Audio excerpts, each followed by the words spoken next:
This September 11th, 2025 Planning and Zoning meeting to order. Cheryl, will you please call the roll? Yes, ma'am. Member Aloy. Member Doris Gonzalez. Here. Member LeBate. Here.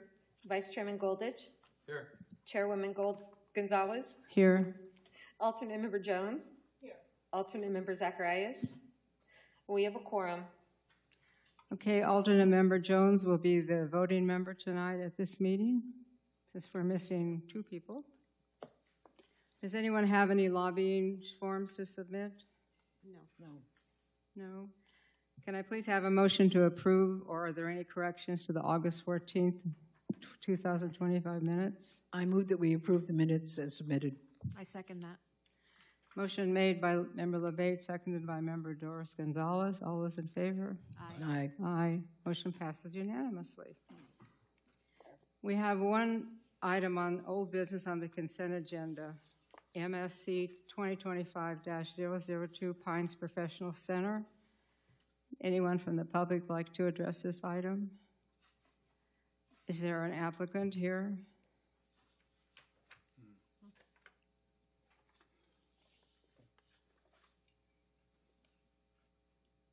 Hello? Hello. Just speak into the mic. Is it on? Yes. No, it's not on. Turn the button. There you go. Thank you. Are there any questions as to the matter? No. Excuse me, I need you have you the to state your colors? name for the record. Rafael Perez Blanco. Thank you. Do you have the colors with you that you used? I have it before and after. Hmm? I have before and after colors.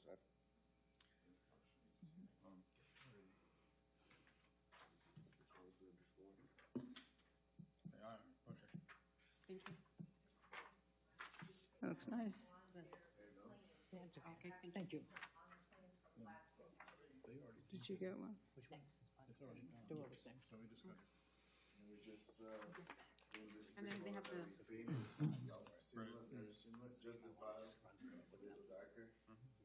Thank you. Okay, looks nice. Any questions from board members? No. Yes. No. I just have, Oh, well, question. I have one. Okay, go ahead. Because there's no enough point. Just to be clear, you guys already painted it, right? Yes. This is already done? Yes. And you just need us to approve it so you can Yes. not get cited. Am I right? Madam Chair, just so you know, also up on the screen, I put up a couple of the photos from the, and he can, and the applicant can scroll through it, a couple of photos of the location of pictures.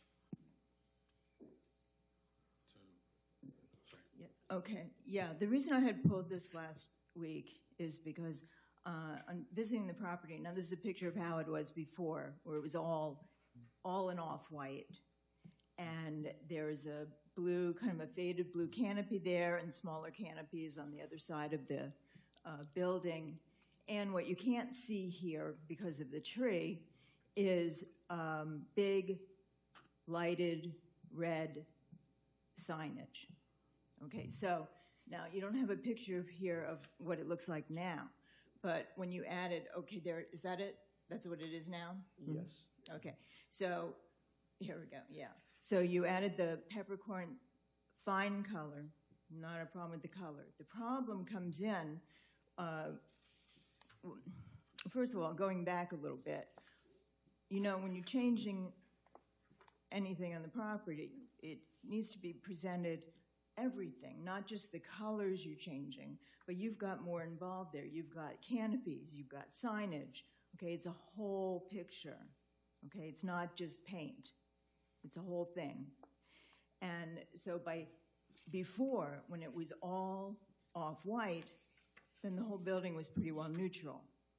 When you add the peppercorn, I think that's peppercorn, right? When you add the peppercorn, that's a bold color that you've added, and it affects the entire building, okay? So when you add to that the bright red signage and the faded blue canopies, it's a problem, in my opinion. Okay, you've got a whole mixed-matched look going on there. There's no organization to it. And no design to it.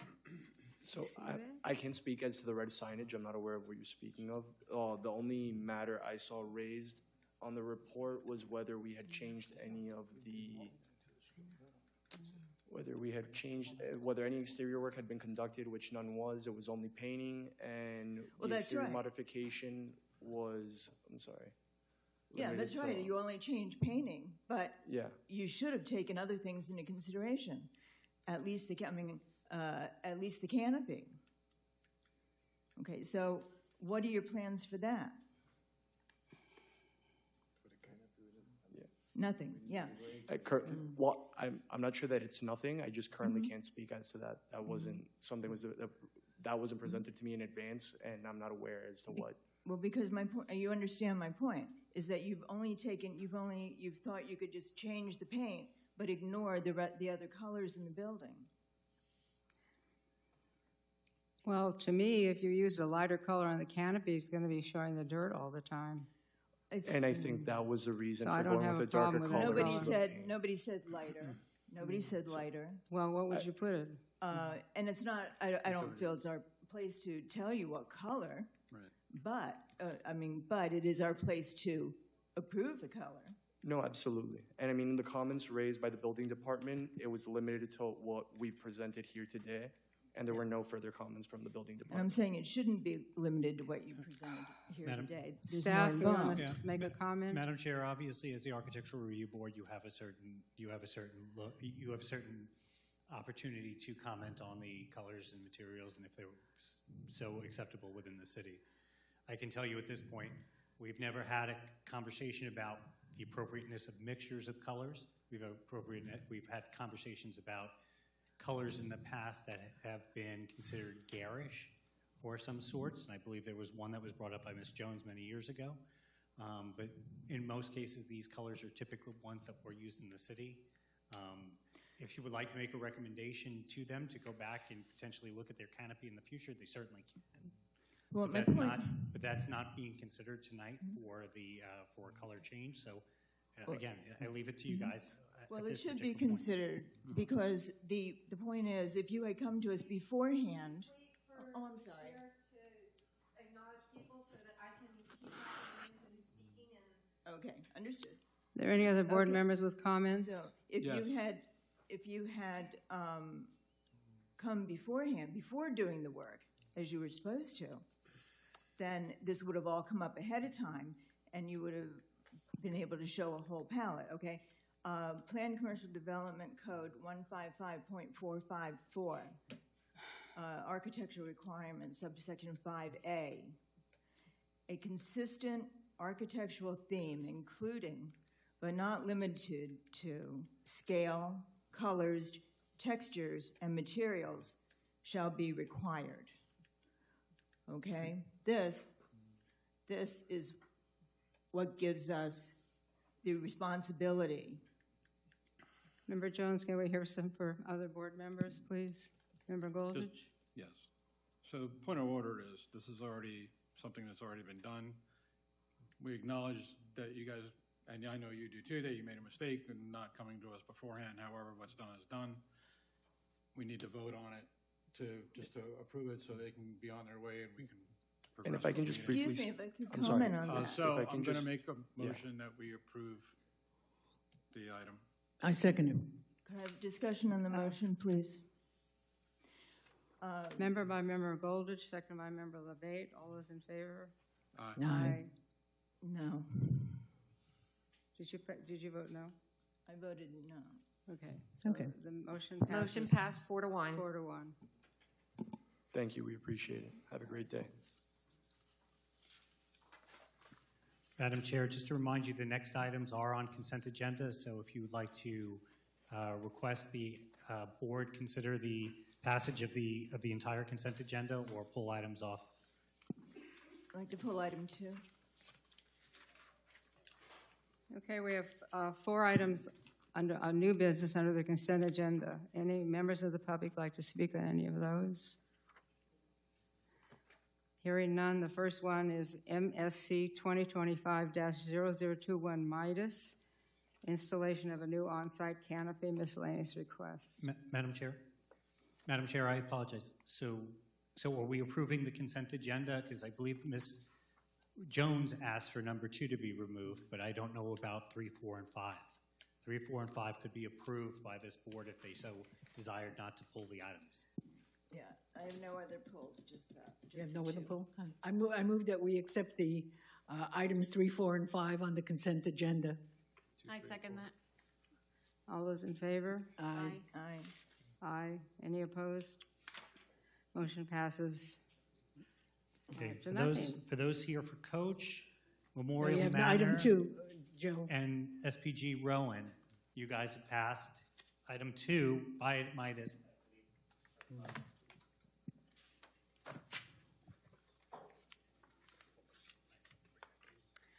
Okay, moving right along to,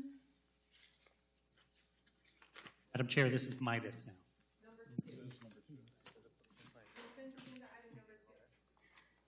which is, Minus muffler, for the canopy. anyone have questions about Midas muffler? Yeah, Member Jones does. Yeah, I did. Is Midas represented? Are you representing Midas? Yes, ma'am. Good evening. Oh, hello there. Hi, good to see You you were all.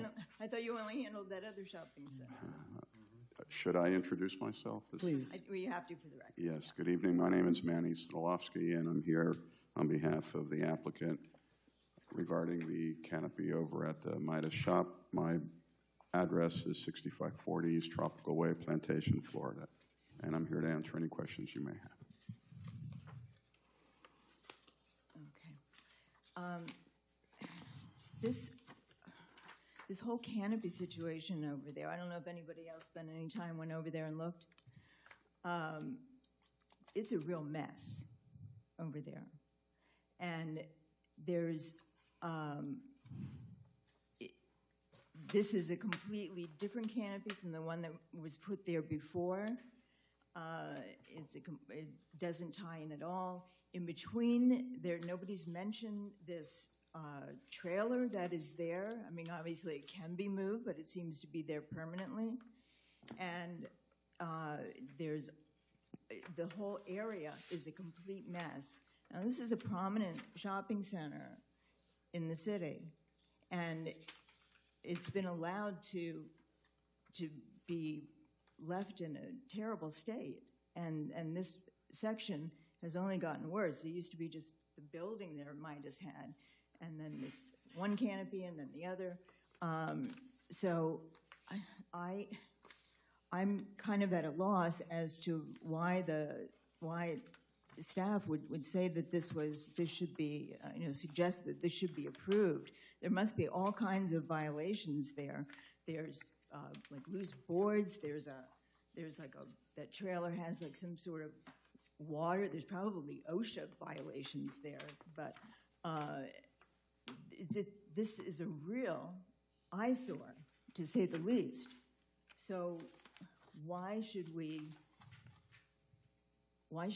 approve an eyesore like this? Member Jones, good evening. Just to put the project in context, because you may or may not be aware, there's actually an expansion that is under construction on the north end of the building. You mean with the electric vehicle?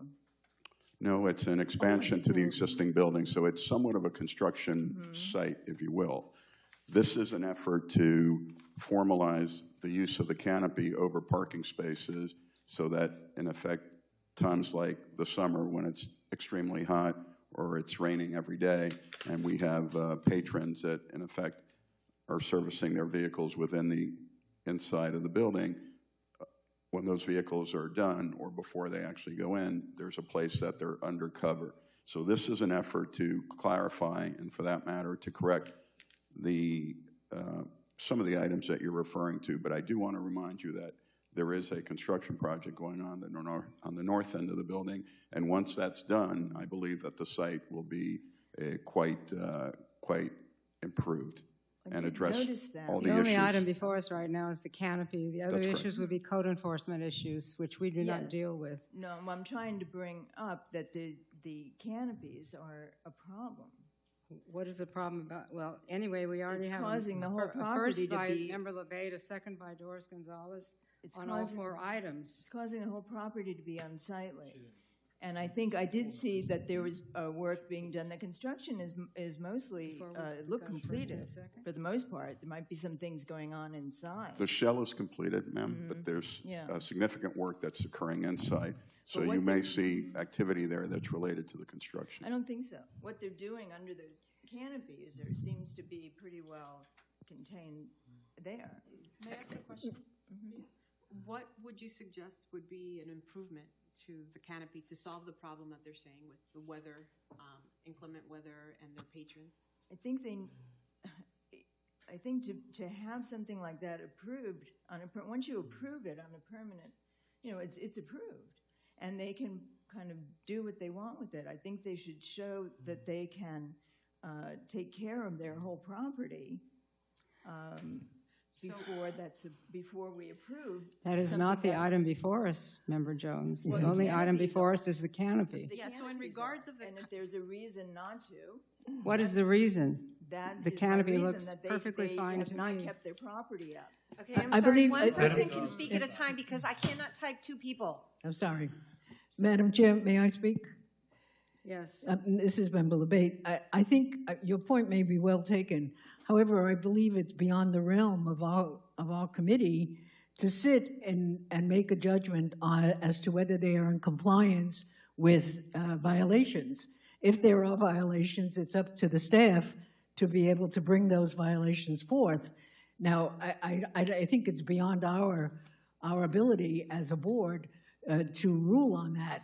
You have cited it. I hope that the staff would then go and investigate it to determine if there in fact are violations and deal with them on that basis. But I think the question before us is, do we want to permit them to put up this canopy? And I think that's where it is. And any other things that you may bring up, I think it's up to staff then to go and examine and investigate. Well, if I could respond, first of all, they've already put it up. Okay, they didn't ask our permission, they just put it up. And it is not our job to just rubber stamp things. Okay, we do have quite a wide leeway, and it's up to us to how this city looks, frankly. That's our job. No question about it. We- However, we have to rely on the accuracy of the staff to determine whether, in fact, if the staff gives us a recommendation that they believe that it is done in accordance with the codes of the city, then I believe that the staff has investigated it and examined it. And so therefore, they're telling us that according to the code requirements, it is compliant with the code requirements. And that's what they're telling us. Now, if there are other things that are troublesome in the area, then it's up to staff to advise us of that. So why are we here then? We're here to determine whether in truth and in fact it has been established that the item is in compliance and meets the standards of the city. And that's what I'm saying, it does not. It looks like a mess. Code enforcement would be handling that, not Go ahead. us. Madam Chair, just bring this point up. Obviously, this is an aging shopping center. Yes, it could use probably a nip and a tuck compared to, say, City Center or other places. At this point, code compliance has gone out, and the only citation that I'm aware of on this site is the actual canopy itself. The canopy was originally put in. I believe the gentleman thought that he could do a roll-in canopy and was told that he could not. So he has to put it into the ground. Once he puts the canopy into the ground, he needs a building permit. In order for him to get a building permit, he needs architectural review from the Architectural Review Board because it's a structure on the site. So that's why you're here tonight. Regarding the trailer, I believe there's a letter in the backup that says that they're supposed to remove the trailer every night. They use it for for materials related to either their operation out there, and they're supposed to be removing it. If they're not removing it, we'll send code compliance out there. If there are any other code-related items that you or any of the other board members would like us to look into, we certainly will look into them, and then we'll send a citation if code compliance believes it's if necessary. And if there's any changes that need to occur on the site because of those code compliance items, if they're exterior to the building and there's something at your purview, then these guys will be back again to see you. Thank you. Well, as far as this goes, Any other I mean, there was comments? no effort to match the canopies or make it look, to have any consistency. It's a very different look. And had they come before us before they did anything, that certainly would have been my recommendation. All right, but He wants to say something. Go ahead. Again, just a reminder that there is a construction project that is occurring that was brought before you, that you approved as a site plan quite some time ago, that's going to not only expand the existing building, but that building is going to receive new paint. There is significant landscape around the perimeter. What you're seeing today, Member Jones, is really not a final product. I know we're only here to speak about the canopy, Yeah. but you're making You're not reference to changing. other elements of the site that are going to be Okay. part of the project that's currently under construction that is progressing and ultimately is going to significantly improve the property. what just the canopy itself, like I said, there's no consistency with the other canopy. That's not going to change with any completion of construction. It's still going to be the same canopy that's there. Are there any other members of the board that would like to make comments? Can I have a motion of I'll make a some? motion that we pass the item number 2. Do I have a second? Second. Member by Member Goldich, motion by Member Goldich, second by Member LeBate. All those in favor? Aye. Opposed? No. Motion passes 4-1. Thank you. Now we have 3 through 5, right? We did that. As the rest of the consent agenda. Any members of the public want to speak on those? Madam Chair, Any of we those already items? approved 3 to 5. We're on item 6 now. Yes, item 6. Okay. I thought we were doing that separate for some reason. It's a All right. quasi-judicial item. Item number 6, SP 2025-001, Shabbat Lebovich of Pembroke Pines. We have an applicant. Hi, good evening, board members. Jeremy Shear on behalf of the property owner. And by the way, it's Chabad. That's how you pronounce it. Very brief presentation if you want me to go through it. Yeah, thank you. Great. So Chabad of Pembroke Pines purchased this property at 18490 Johnson Street from the city in 2021 for religious and educational purposes. Now before you is a site plan modification for an approximately 1,300 square foot women's mikvah. Just to remind this board, a parking variance for this site was approved already, I believe, 2 months ago. We're not asking for anything additional. This is just a site plan modification.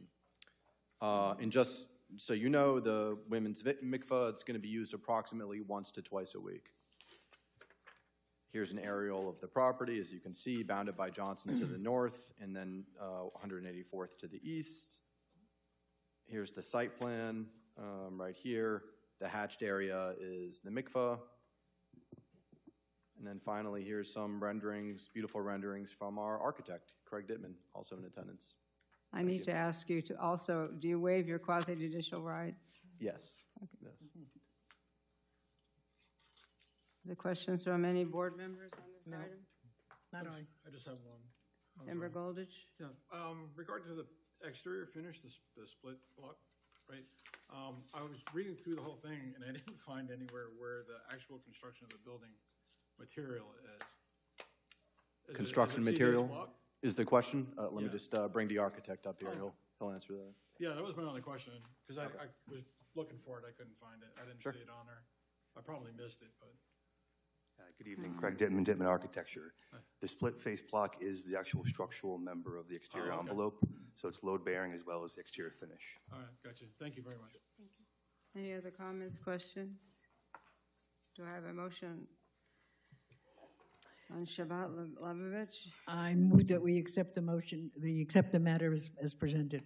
I second it. Member by, Member motion LeBate. by Member LeBate, second by Member Doris Gonzalez. All those in favor? Aye. Chair, I apologize. So that's accepting staff's recommendation, correct? Yes, accepting the staff's recommendation. Thank you very much. Thank you. Thank you. Oh, Thank did you you. vote? Yes. You all voted? Okay, great, thank you. Yes. Thank you.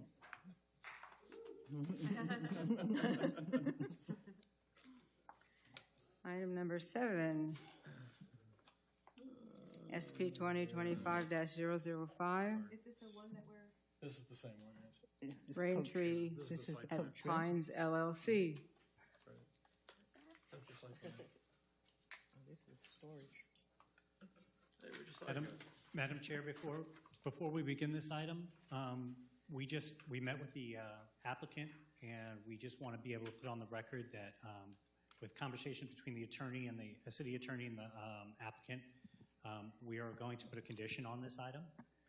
If you remember when you guys saw the rezoning of this, there was a restrictive covenant placed on this property. It is yet to be executed. So we're asking that the restrictive covenant that was with the rezoning of this property has to be executed and given to the city. At least, I think it was 90 days. 90 days. It has to be submitted to the city within 90 days as a condition of this approval. So within 90 days, we need that executed document, and the applicant would have to agree. This is a quasi-judicial item. Do you waive your quasi-judicial rights? Yes, Madam Chair. I'm sorry, I just have one question for staff. Yeah. Can you go back what the restrictive covenant was? So if you remember, when we did a rezoning, we went from C1 to C1. Right. And what it was there was a change of restrictive covenant. One of the covenants was to allow self-storage and B3 uses, okay? So in C1, there's a bunch of different uses that could potentially be there. Yeah. They chose only to use self-storage within the C1 because they didn't want, at that particular point, they were not interested in any of the other uses, nor did they want to have that discussion. So they filed a restrictive covenant with us. It was approved. We have yet to get the executed document. They're finishing it up. But as a condition of the site plan, and also the fact that we will not give them a building permit until such time that we get that executed document, we're giving them 90 days should you approve tonight. So we'll have that on a condition. If they do not meet that requirement, then the site plan is null and void. Okay, thank you. So are you suggesting, may I, Madam Chair? Are you suggesting that perhaps this thing should be put over until the application has been filed, or? No, we believe we'll be fine with it, and we talked to the applicant about it. If the applicant had not assured us that they would have it within 90 days, Okay.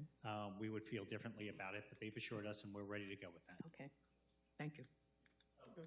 Hold on.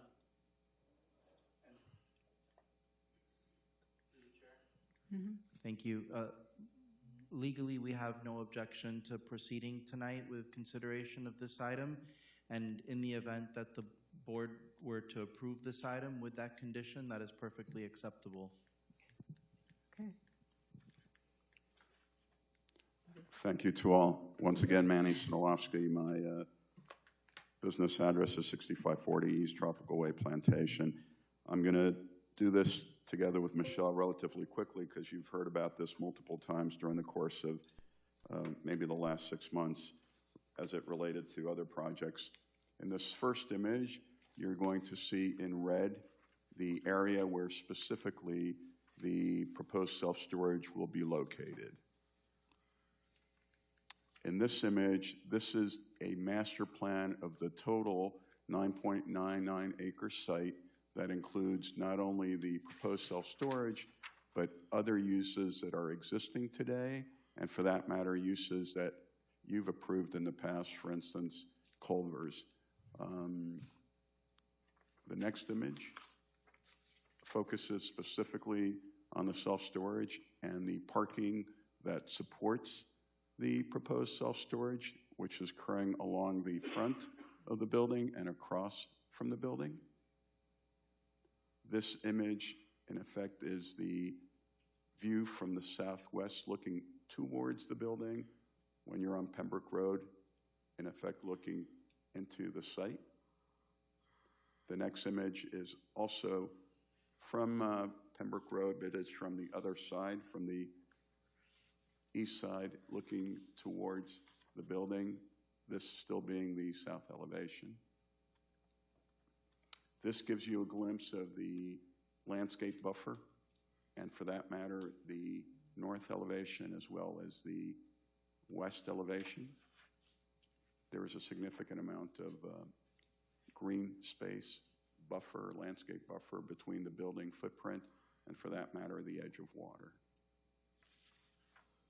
This gives you an understanding of all of the elevations of the building, the colors, the materials, and for that matter, we identified the proposed landscape material, particularly the canopy trees at planting height that obviously will grow over time to be higher than what you see there.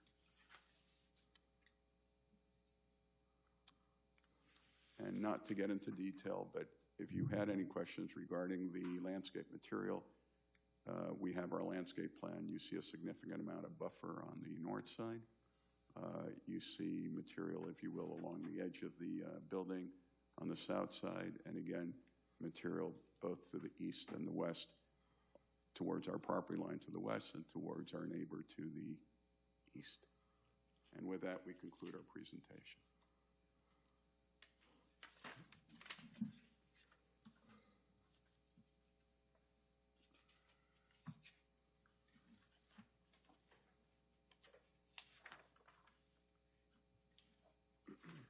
So I have a question, Madam Chair.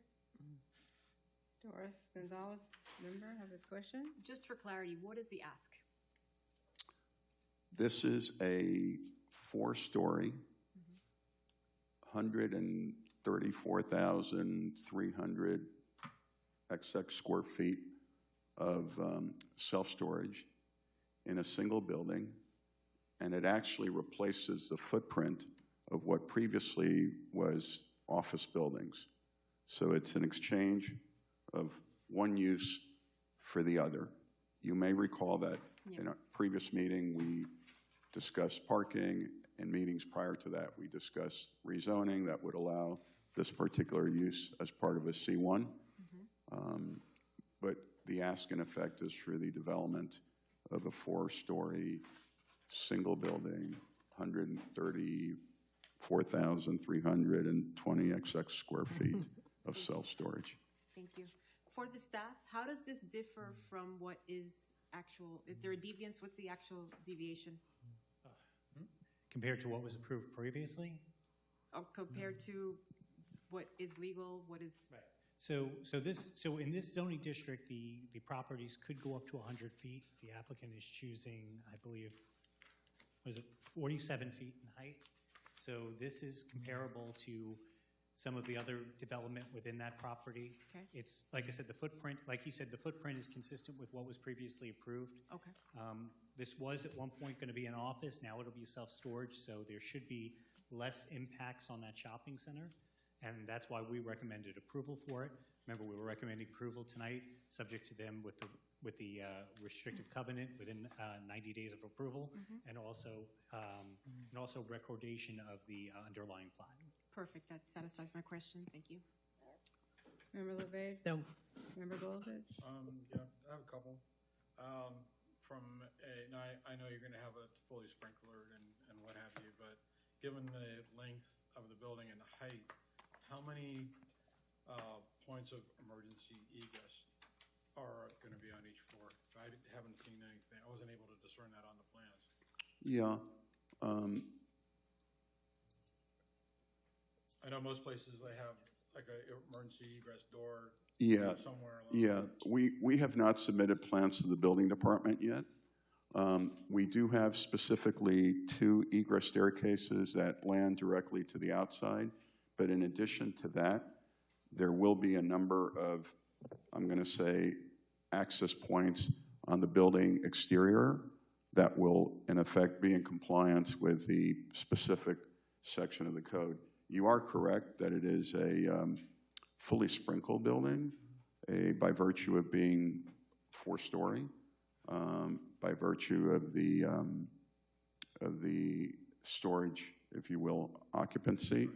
And there is a number of hydrants throughout the, I'm going to say, campus that also serve the building, as well as a fire line that in effect will be serving the building to provide enough flow for the sprinkler systems.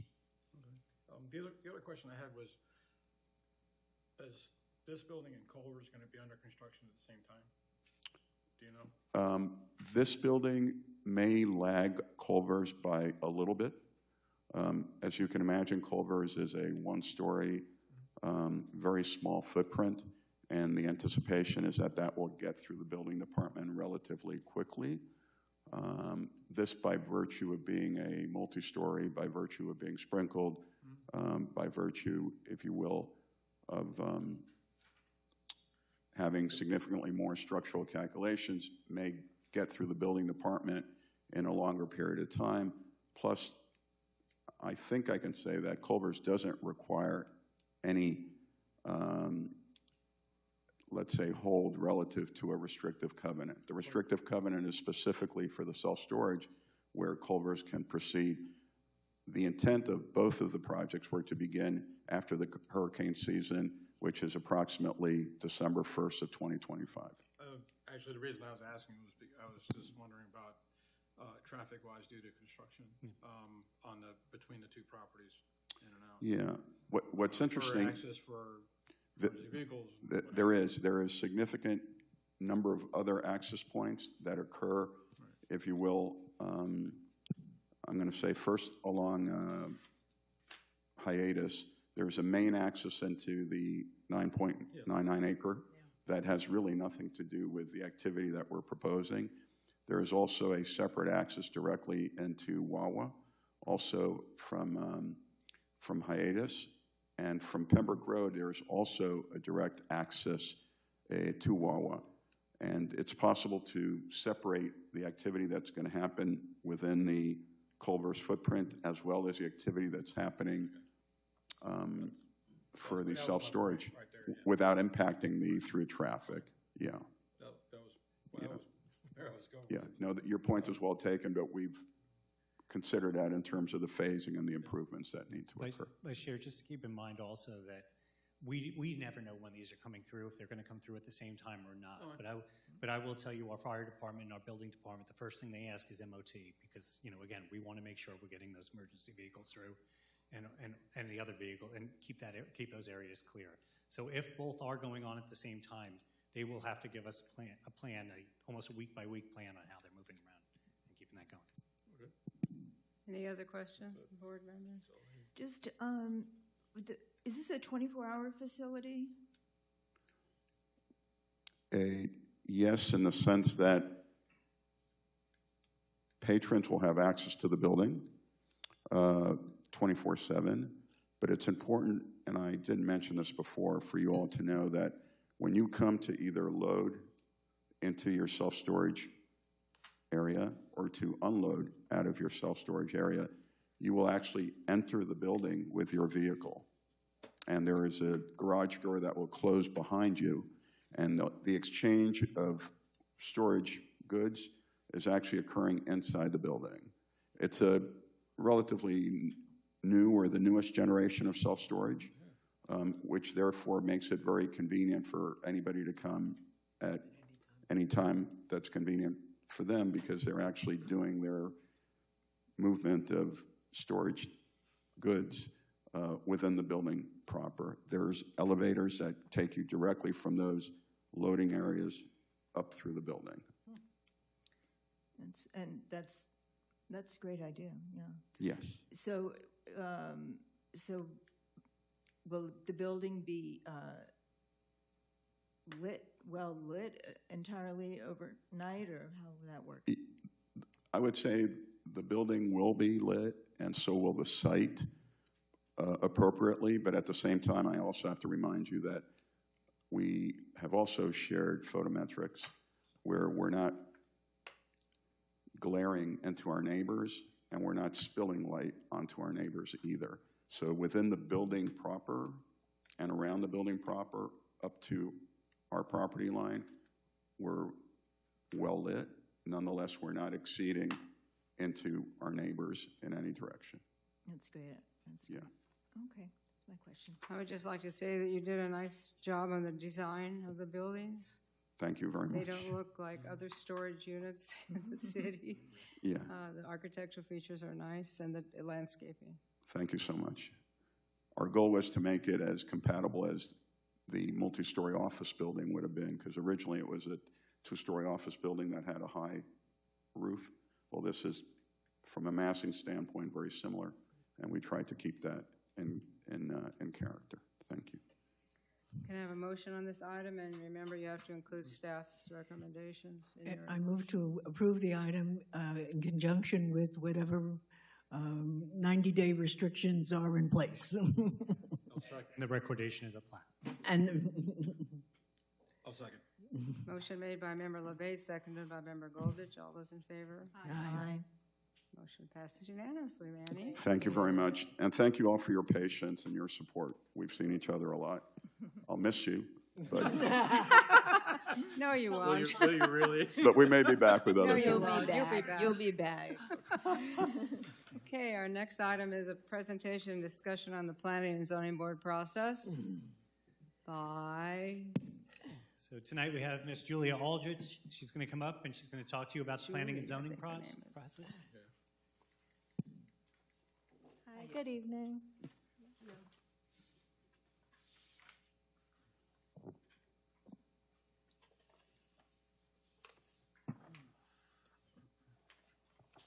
I didn't realize that it was 300 pages when I started reading it, Joe.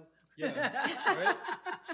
I looked at it too, I was like, So just so you know, I know we sent you guys an email. We wanted you just as a supplement, the land development code, if you guys had not seen it before. Some of you have seen it before, when thumbed through it. We just wanted to tell you guys because Ms. Aldridge is going to be talking about, not necessarily about the land development code tonight, she's going to talk about the planning and zoning process. But as part of the process, she's going to talk a little bit about how the land development code was structured. And again, I'll let her do that, but I wanted you guys to have it just as a reference, and you guys can look at it afterwards, obviously a reference. Before any meeting, you can certainly do that. So, Thank you. All right, yes, so a few meetings ago, you did have a sunshine law refresher. So our director, Michael Stam, just wanted us to put a presentation together for you to go over your role and the process as it pertains to... Can you just speak into the Can you mic? get Yes. closer to the It's mic? really tough to hear you. Okay. To go over your role and the process as it pertains to our land development code. So we are going to cover the land development code and its 6 articles, the overall development process, application types, the role of the development review committee, public notice requirements, agenda organization, and how staff reports are structured. Our land development code, or the LDC, is organized into 6 articles, which was emailed out to you earlier this week. Article 1 outlines the purpose and framework of the code.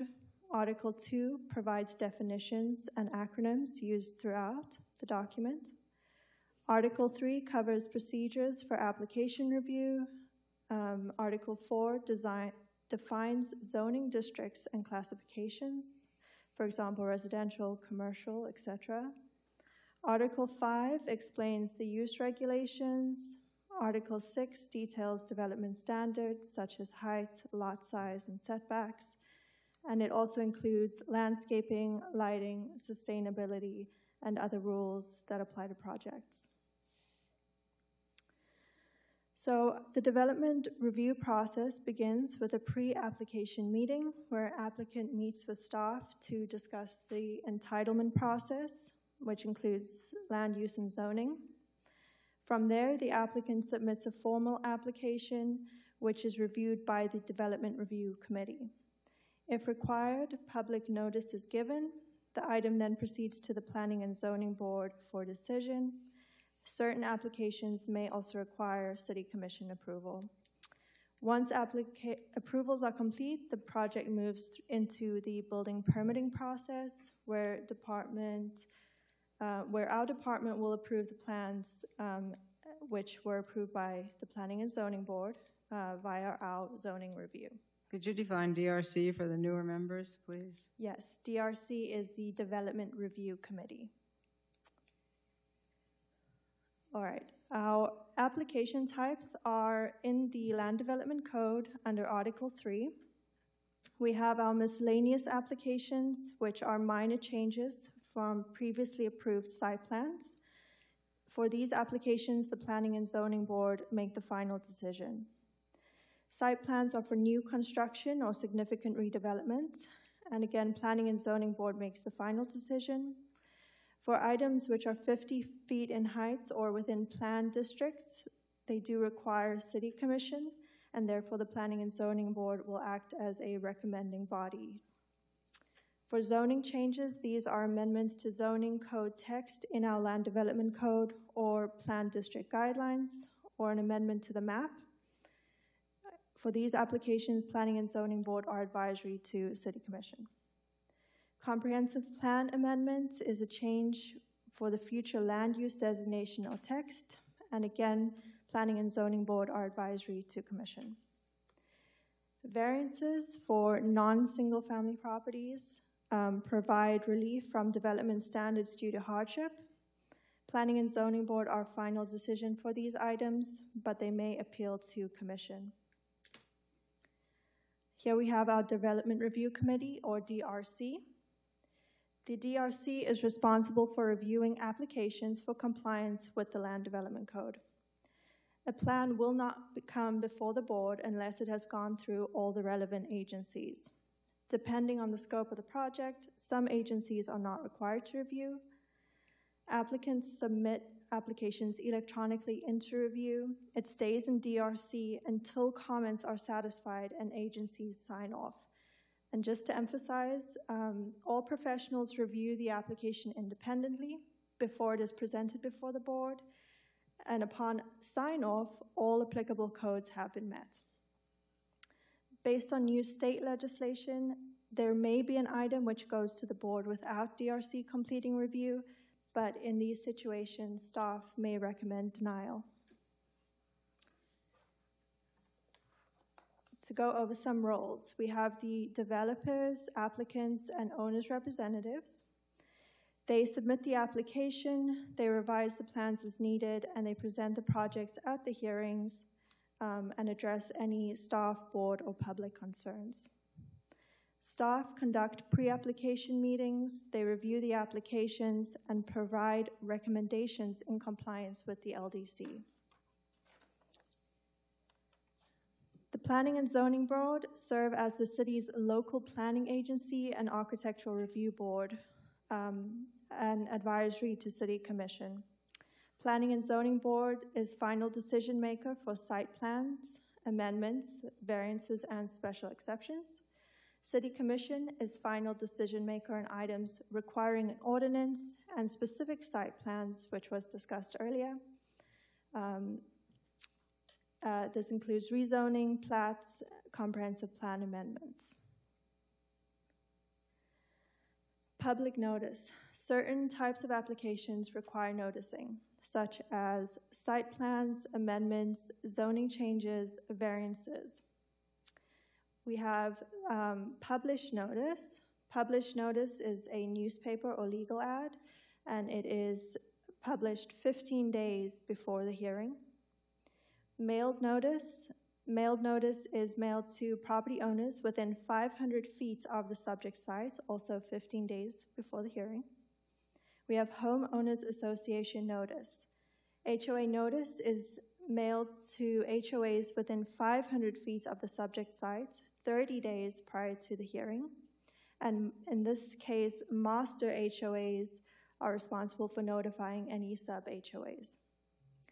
Our posted notice. Posted notice is a physical sign on the site visible from the road and is posted 30 days prior to the planning and zoning hearing. Going over our agenda organization, we have consent agenda items, quasi-judicial items, and non-quasi-judicial. Consent items are modifications to previously approved site plans. It allows items to be approved in bulk, and if removed, they are heard as full quasi-judicial items. Quasi-judicial is a formal hearing process where decisions must be based on evidence in the record. Site-specific zoning changes, site plans, variances, plat approvals, special exceptions, interpretations, and appeals are included, and these are typically waived by applicants at this meeting. Non-quasi is legislative or administrative matters that do not require sworn testimony or evidentiary hearings. Our staff reports are very purposefully organized and include several sections, which I will go over with you. We have the general information and reference applications, the project location and zoning, historical applications related to the project. We have the applicant request and staff recommendation. And then we also include where the final decision will be made. We then have project description and background, which provides a brief history of the site. We have buildings and structures, signage, access and circulation, parking, landscaping, and other site features depending on the project scope. We also again have the staff recommendation, and we have the DRC review history and the date of the latest DRC review round.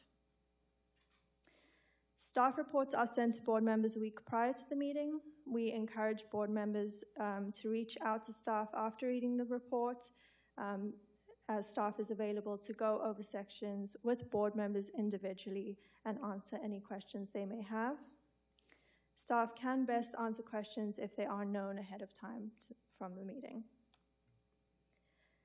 As a final note, at the October Planning and Zoning Board meeting, we will be bringing forward proposals for changes to the Land Development Code before the board. So we ask that you read through the code and see if there is anything you may want to make recommendations on. Thank you, and we'll have any questions. Thank you. Thank you. I don't have any questions. No questions? Good job. Thank you. Just from us again, the key point on this is, again, before these meetings, please make sure, read the reports.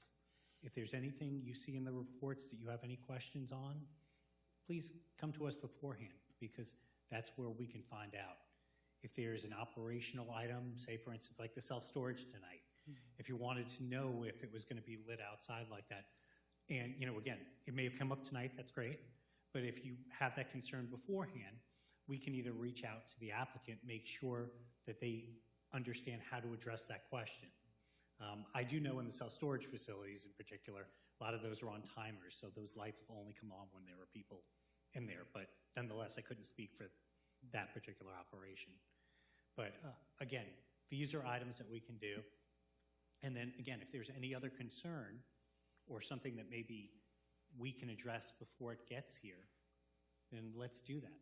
Because, I mean, unless you don't like the project itself, but the worst thing we can do as a staff is to hold up an item on a little detail. Deferring it only hurts the person moving forward. Deferrals are necessary sometimes if answers are not there. But as long as we give them the opportunity to answer those questions, I think we're in a better place. So, again, feel free. I know a few of you up there, I could tell you, call us before every meeting, and we appreciate it. So we're here for that. Thank you. Yes, please, if you have any questions that can be settled before the meeting and taken care of, please call Joe or Cole so they can address them with the applicant. Thank you very much. Any business from members? I have a motion to excuse Mr. Hoya for his not being present tonight. Our missing members. Yes, members, alternate member Zacharias and member Alloy asked for excused absences, so I need a motion. So moved. I second. Motion made by member LeVate, seconded by Doris Gonzalez. All those in favor? Aye. Aye. Motion Aye. passes unanimously. Any other comments from the board? Just me. Just as a note, I definitely will not be here for November. I won't even be in the country. Can we go with you? And then December, most likely I won't be here either. So, All of December? Yeah. well, December. second. For the meeting. So you want to go over our meeting dates? Yeah. Well, as of right now, our next meeting date is October 9th. Right. So, what's November? Yeah. November 13th. I'll be here for that and- one, though. November 13th and December 11th. So the 9th, the 13th, and the 11th. Yeah. Okay. I know that the November one I won't be here, but the December one, I'm not sure. Okay. So, just so you guys know. Just Just so it's on record.